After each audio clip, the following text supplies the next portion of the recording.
ร้องเรียกกันสายริงไม่เล่าชัดเทียมรีลงเอ็งทอลดูวินฉันรัวจนแน่นที่เขียนกันเล่าวินทอก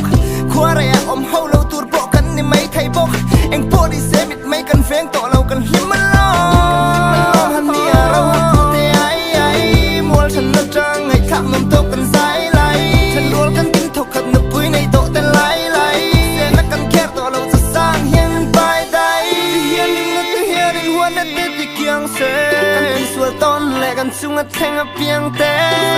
ตอนเธอยิลต่อตัวเรื่องเที่ยวแม่บรู้กันหิมแนะนำเฮียนในหนึ่งพอเที่ยงแม่